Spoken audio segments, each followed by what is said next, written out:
Hey guys, it's Josh Kindred here. Welcome to the Qlick Podcast. We're joined today by Caitlyn Nevins, absolute superstar in the netball world of Australia, and I suppose superstar of the world in new netball.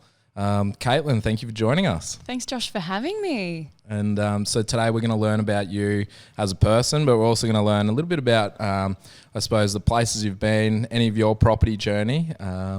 But tell us straight off the bat, you've just retired. What's that like? What's that feel like? Oh, it's a little bit surreal still. I technically have 2 more weeks left on my contract, but I think I will miss the girls a lot heading into the start of the 2020 season. So for the moment, I've been reflecting and it has been a really fun journey. I've experienced some amazing things. But yeah, the word retirement is quite a strange word. Yeah, okay. So we're really excited to have a Firebird in the studio to do our podcast, and but specifically we want to get to know you. How did you get into netball? And prior to being in Queensland and being a Firebird, where'd you come from, and what does that look like? I actually grew up in a really small country town on the border of Victoria and New South Wales called Echuca. Okay. Do you know where that is? I've heard of it, yes. Yeah, yep. Murray River Town. It's on the Beautiful. Victorian side. So it's about 2.5 hours drive north of Melbourne. Okay. So grew up in country Victoria, lived across the road from the local football oval, basketball stadium and netball court. So for an active child, it was like gold.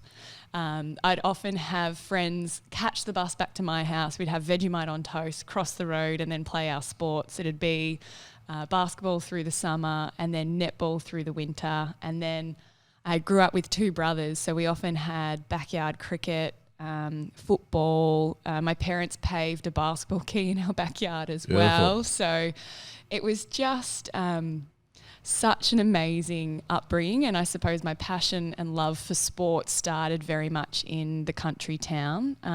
It's amazing what community support you have in a small rural area. I felt safe and I felt supported, but I just flourished. So I grew up in Echuca, but then I moved to Melbourne when I was 17. So finished high school, moved to Melbourne at 17 for university and also netball. And then I actually started playing with the Melbourne Vixens. That was my first call up into the elite netball before being poached up north to Queensland Firebirds. So that's a little bit of a snapshot. So when you were 17 and you moved to Melbourne, what was that journey like for you? Obviously still young, straight out of school. Was it because of uni, because of netball? Was it were you following your dream into becoming a professional netballer? Yeah, it was probably a bit of both. I finished high school, and in country areas, you really do have to move away from home to be able to further your education. So university was definitely a part of it, and podiatry at that stage was only offered at La Trobe University in Bundoora. So I was moving to Melbourne. Okay. But netball, you had to live in the city area to be able to develop your skill set at that stage. There's better regional pathways now. But my parents were phenomenal. Through year 10, 11 and 12, they would drive hundreds of thousands of kilometres up and down the Hume Highway to allow me to play netball. And at that stage, it was just purely passion. Yes, I had made a couple of state teams. I've missed out on a lot more state teams, but I wasn't earmarked as the next best thing. And they were just simply providing opportunities for their daughter. Cool. So I was just really lucky to have been exposed to that, because financially that would have been really tough. It would have been tough as well on my parents' work. So both my parents were teachers. I would go to school, hop in the car with either mum or dad, drive down to Melbourne, train for a couple of hours. They'd be doing work in the car, waiting for training to be done, hop back in the car. Sometimes I'd be getting back to Echuca at 2 a.m. Oh, wow. Going to sleep and then getting up and going to school the next day. So I was in Melbourne, say 3 times. In the busy times, it was about 4 times a week. Okay. So I think my parents were very happy that I moved to Melbourne. Away, yeah. So they provided that sporting platform, but I suppose university really drew me to Melbourne, and my sport was there too. And so you mentioned podiatry. That's what you chose to do at university? Why? A couple of foot injuries or? I did actually. I had a foot injury when I was 15, so that was my first exposure to a podiatrist, and it was a nice experience. And I also had a really important mentor as well through my junior netball years. Her name is Bree McDonald, and she was a manager of the Melbourne Vixen side, and she was a podiatrist, and I looked up to her, and I got to do a little bit of work experience with her before deciding sort of what courses I wanted to look down the path of. And yeah, podiatry was the one that stuck out, and I was lucky that from year 12 I was able to get my first offer and then head into it from there. But no, I don't have a foot fetish. A lot of people think that you really have to like feet to get into podiatry. I really like helping people in getting pain relief and being active. That's probably my drive for podiatry care. Right. I think I wanted to be a physio when I was growing up because I spent so much time with physios, probably similar with your podiatrist story. But then I soon realised I wanted to have a chain of physios, and it was all actually more about business probably. So I can relate to the injury driving that sort of interest. But what's it like then finishing your podiatry? Have you practiced as a podiatrist while you were a netballer? Or? Yeah, I have. So I don't know whether it's a blessing in disguise, but I had a really nasty knee injury. I ruptured my anterior cruciate ligament when I was 20. Okay. And that actually, at that stage, I was starting to put my hand up in that high performance environment. I was being noticed by the Melbourne Vixens. But then with that injury, I fell out of that high performance loop. There weren't great programs at that stage in terms of ACL rehab and getting people back on court. So I did lots of that by myself, but it meant that I could finish my podiatry degree full-time, whereas lots of the athletes now are doing university part-time, and it may be spread out over the course of 8 to 10 years to be able to complete their degree. So that injury was really unfortunate. Lots of girls my age were getting picked up into the elite franchise. However, I managed to finish my podiatry and I started work full-time. So I worked full-time for a couple of years. It took me a while to get noticed again by the right people that my performance was good enough to play at that level. It actually took about 3 or 4 years to get selected back into that environment and gain my first playing contract with the Melbourne Vixens. So I think I was a veteran making my debut at that stage. Compared to the rest of the playing team. Yeah, wow. And so then obviously an extremely successful career in netball. You've won 3 titles, 3, what are they called, competitions? Premierships. Yeah. And so 2014 with the Vixens, was that your first full playing year with the Vixens? It was. I was a replacement player the year before in 2013, but my first official contract was in 2014. And I was an impact player, so I learnt so much from being in that environment, training with the girls, the opportunities on court. I was happy with my performance, but I had that, burning desire to see what I could do more out there on court. So when the opportunity came to move up north, there was no guarantees that I'd get on court, but I thought, why not give it a go? Why not step out of my comfort zone? And if I am just an impact player in the Queensland Firebirds, I think I would have been okay with that as well. I just needed to try something to see whether or not I could get out there a little bit more on court. And it was a blessing in disguise. I moved to Queensland,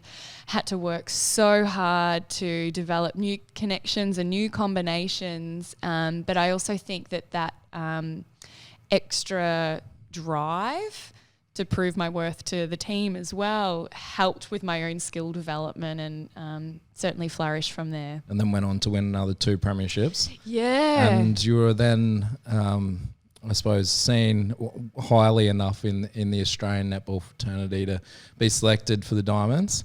And I understand that you were possibly the oldest. Second oldest ever to be selected for the Australian netball team. Well, to make their debut. Yeah, wow. So I think it was just, I feel like I have a young body. Right. Maybe my podiatry hat has helped in terms of preserving my body, doing all the right things recovery-wise to keep being able to perform and train. But the opportunity to play for the Diamonds, while I was lucky enough to win 3 premierships, I still didn't think that it would ever happen. I wanted it to happen, but I just didn't think that it would. And to receive a phone call from Lisa Alexander to first tell me that I'm in the Australian squad was just amazing. And a dream come true. A dream come true, absolutely.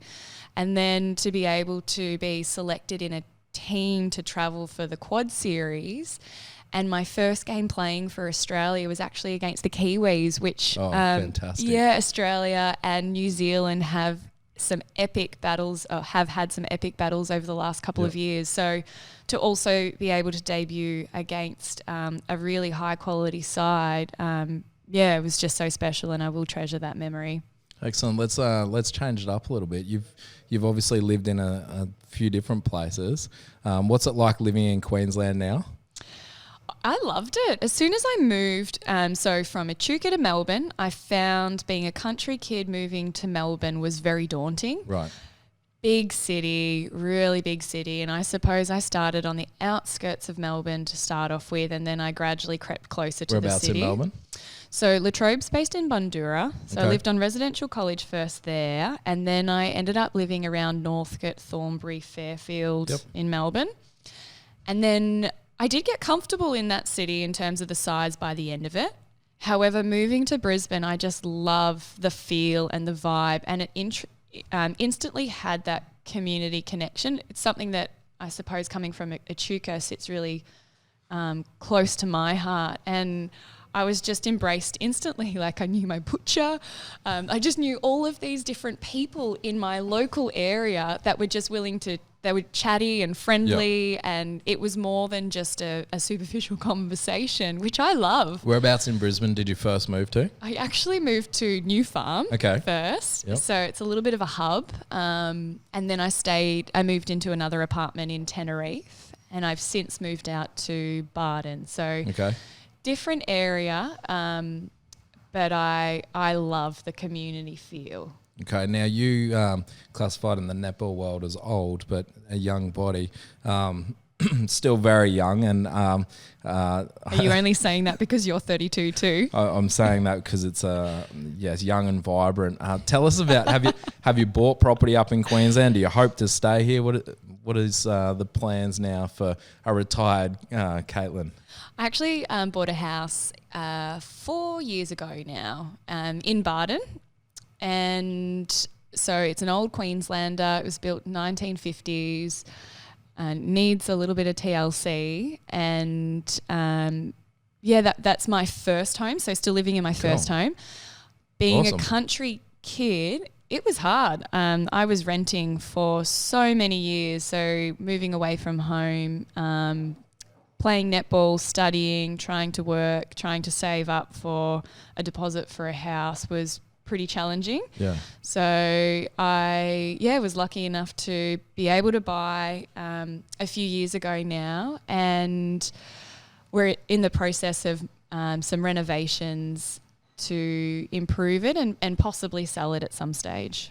Yeah, excellent. So, 4 years ago, you went through that first home buying exercise. Was it easy for you? I mean, obviously the saving up part, but what was it like trying to find a place? Did you just walk in and love it, or? No, I felt completely out of my depth actually in terms of buying my first home. I didn't know what I should be looking for. I didn't know where to do some of the searches or how to find that information.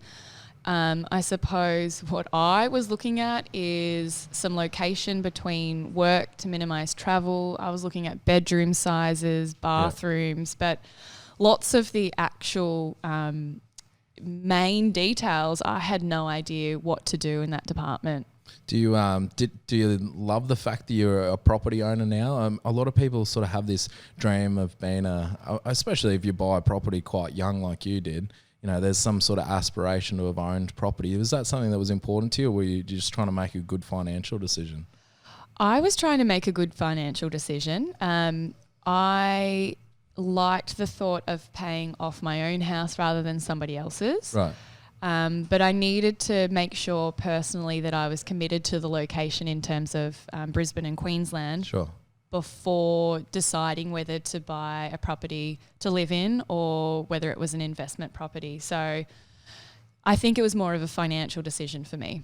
Yeah, it was just so interesting that we see in this day and age that our age group, early 30s, late 20s, people buy property because it seems like the right decision, but then we don't really know where to look. What do you think would change that? Like, what would have helped your experience at that time?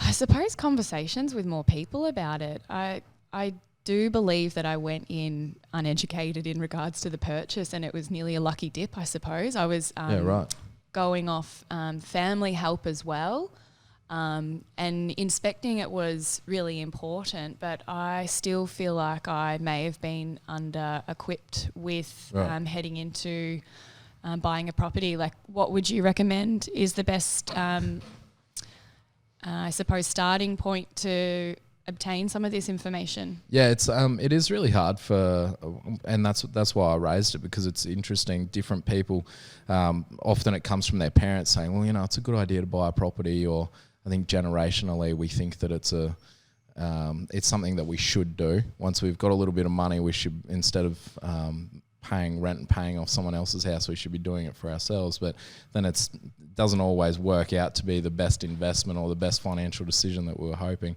Yeah, I think just trying to find that education and the conversations are good. You know, it's surprising to me that it's such a big moment in people's lives, and there's still very little education early on.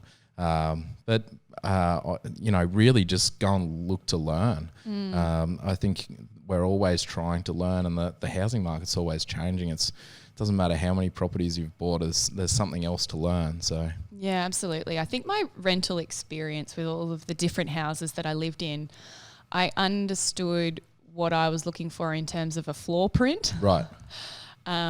And wanting cupboards and like all of that. Yeah. But I just didn't understand value of housing in suburbs, and I didn't understand where to look for different searches in terms of flood zones and yeah. I mean, you bought in a great suburb of Barton, which is excellent, but it's always that wonder: what sort of size of land should you buy? Does it matter which streets you buy in? So now that you are a property owner, and 4 years later, are you thinking you'd like another property, or is it really for you now a case of getting to the next stage and developing your next part of your career?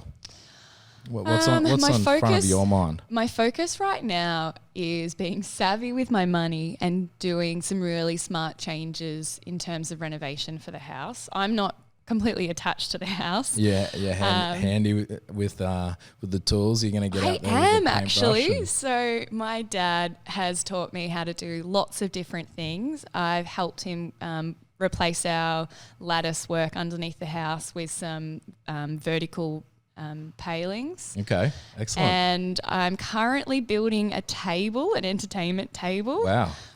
It's a 10 to 12 seater table. So I love being able to try things and upskilling. But I'd have to say that I need to be shown how to do it and watch it before I would confidently do it myself. So I can patch up little holes and I can paint and do some very basic woodwork. But I do need to instill the help of others, and then when YouTube. Actually, do-it-yourself YouTube. I built the table off YouTube. Wow. So that is pretty impressive. Maybe you can start your own YouTube channel now in retirement, how to build tables. I'd actually have to say, every time that I've gone to Bunnings, they have been phenomenal. So they're like, what are you going to build today? And I'll be like, I'm going to build a table. And they're like, okay, have you thought about this? No, not yet. I've got a plan here. And they'd walk around with me, help me to get everything and then send me off on my way. So a couple of times they've asked for photographs as well. So, wow. Yeah. So you're just down there, not for the sausages, but for the mates. No, I'm not there for the sausages, sorry. Oh, that's excellent. So you're living in Barton now, and I suppose coming from a country town like Echuca, Victoria being your home state, you see Queensland now as your home? Yeah, definitely. Queensland's my home. Yep. I love visiting Echuca. I love visiting country Victoria, particularly to see my family and my friends. But for me, now Queensland's home. With all the travel that you've done over the years, what's your favourite place? Travel-wise for netball, I probably would say New Zealand. Okay. I suppose it comes back to being out in the country or growing up in the country. I just love the different adventure trails that you can do in New Zealand, the green space, the mountains. The food is amazing. Yes. So I love New Zealand. And then personally, my favourite destination that I've been to is Italy. And again, it's to do with the food and the culture and also the history. It's just amazing how much history is, like even in Rome. It's just phenomenal. I'm going to Italy next year. You got any tips for me? Don't have 5 courses for dinner. Maybe just pace yourself. I'm not used to eating pizza and pasta. So maybe have some salad options thrown in there. Otherwise, you might come back. Yeah, that's nonsense. We're on a podcast and no one can see you. And the elephant in the room is clearly not you, but you're tiny. How did you make it as a netballer being tiny? I think it's just all of the exercise that you do. Oh, in terms of height? In terms of height. Stature. Hey, actually. I mean, I was expecting to meet you and, a lot of the netballers are just so tall. And, you talk about going through some injury and some hardship in your early days, but you're also... you're not tall. No. And to tell you the truth, I knew that I was small, but I didn't see it as a negative until recently. One of my managers from a regional academy program had a chat with me and said that she had to bat for me. I was scrawny, I was really skinny, I was small, and lots of selectors saw that as a disadvantage that I'd get. Did they tell you that? Like, did you ever hear that throughout, I suppose, that development period from, say, 15 to 25 when you were really trying to make it? Maybe I just didn't listen to it. I couldn't really change it a whole lot. With the Firebirds program, there was definitely a focus on strength. But in saying that, I think I put 3 kilos on of lean muscle mass, which is still quite decent. But it's a fine line between being heavy and being able to be fast and having that fitness out there on court. So you can't really change your body too much without compromising another area. So yes, I needed to get stronger. I needed to be able to hold my own because I do get knocked out there on court. I get knocked maybe 6 or 7 times before I receive a ball. Yeah, right. So over the course of the game, that can wear you down a little bit. So I needed to be able to hold my own out there on court. But then my focus was working on what my strengths are as well, to know that I have great agility, my speed and my endurance. That's what I need to play to. Yeah, okay. So it was never something that it was a criticism that sort of got you down or ever, I suppose, mentally held you back at becoming a great performer?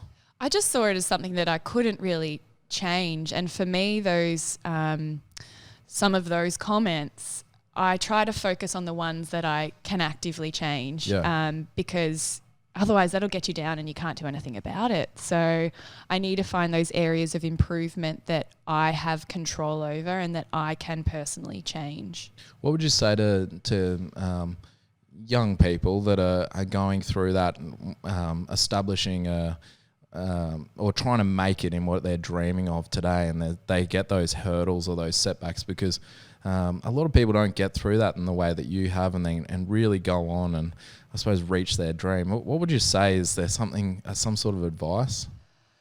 I suppose it's hard work and perseverance pays off. We all have different pathways to success and to the top, and you can't necessarily follow a step-by-step guide to get to where you want.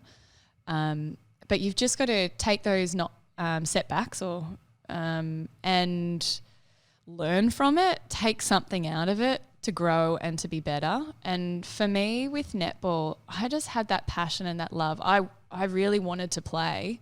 And I think because I had that passion and that love, yes, I got knocked back lots of times, but I also kept trying to put my hand up. And it's okay to be disappointed. I think that with those little setbacks, that disappointment shows that passion and that drive that you've got. So I feel like you need to be able to accept that, be disappointed, but also look at what you can take out of it and seek help as well in terms of how you can grow, because sometimes your vision and your reflection of yourself might be a little bit different to the way other people are seeing it. Sure. And so it's only really one or two pieces of feedback that you want each time. Don't have a whole list, because again, that gets a little bit lost. So was there ever a time when, after you did your ACL, that you thought, well, maybe I need to just concentrate on my university and let netball go?